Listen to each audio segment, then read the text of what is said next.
निवडणूक आयोग कोणत्याही क्षणी महाराष्ट्रात विधानसभा निवडणुकीचा कार्यक्रम जाहीर करेल व आचारसंहिता लागू होईल अशी स्थिती आहे। राज्यात भाजपा, शिवसेना शिंदे गट व राष्ट्रवादी अजितदादा गट यांची महायुती विरुद्ध काँग्रेस, राष्ट्रवादी शरद पवार गट आणि शिवसेना ठाकरे गट यांची महाआघाडी असा सामना आहे। पण तीन पक्ष एकत्र आल्याने आघाडी आणि महायुती दोन्हींमध्ये बंडखोरी होणार आहे। त्यात या निवडणुकीत मनसे सर्व 288 जागा स्वतंत्र लढवणार अशी घोषणा केली आहे। वंचित बहुजन आघाडीचे प्रकाश आंबेडकर काय करणार याकडे सर्वांचंच लक्ष लागले। यात कमी की काय म्हणून राज्यात यावेळी परिवर्तन महाशक्ती नावाने चौथी आघाडी उदयास आली आहे आणि ही आघाडीच निवडणुकीत गेम चेंजर ठरण्याची दाट शक्यता आहे। नमस्कार, मी प्राची शिरकर, दैनिक प्रहार मध्ये आपलं स्वागत आहे। लोकसभेला महाराष्ट्रात महायुती व महाआघाडीत जेमतेम 1 ते 1.5% मतांचा फरक होता। बहुतेक लढती थेट होत्या। विधानसभा निवडणुकीत तसे चित्र राहणार नाही। सर्वत्र बहुरंगी लढती होतील आणि प्रमुख 6 पक्ष व परिवर्तन आघाडी, राज ठाकरे, प्रकाश आंबेडकर वगैरे भिडू एकमेकांना भिडतील। याचा काही ठिकाणी महायुतीला फायदा शक्य आहे। स्वाभिमानी शेतकरी संघटनेचे नेते राजू शेट्टी यांनी प्रत्येक निवडणुकीत निरनिराळे प्रयोग केले आहेत।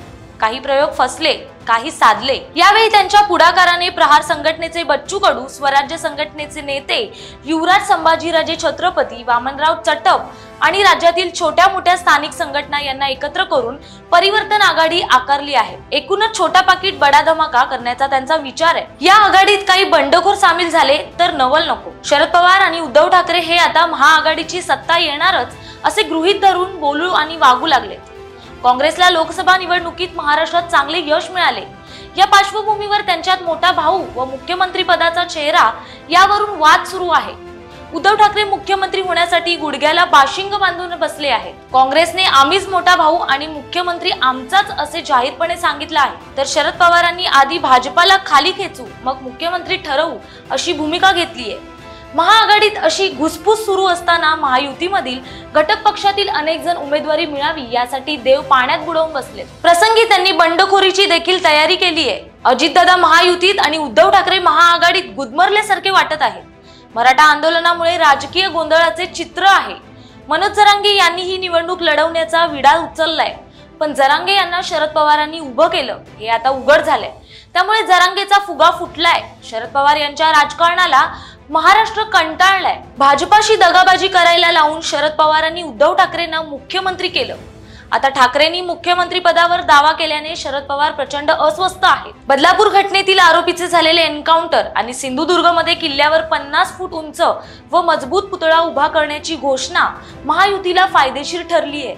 असं जरी असलं तरी सध्या कुणालाच निर्णायक विजयाची खात्री दिसत नाहीये। लोकसभेत जमलं म्हणजे विधानसभेतही जमेल अशा हवेत विरोधक आहेत।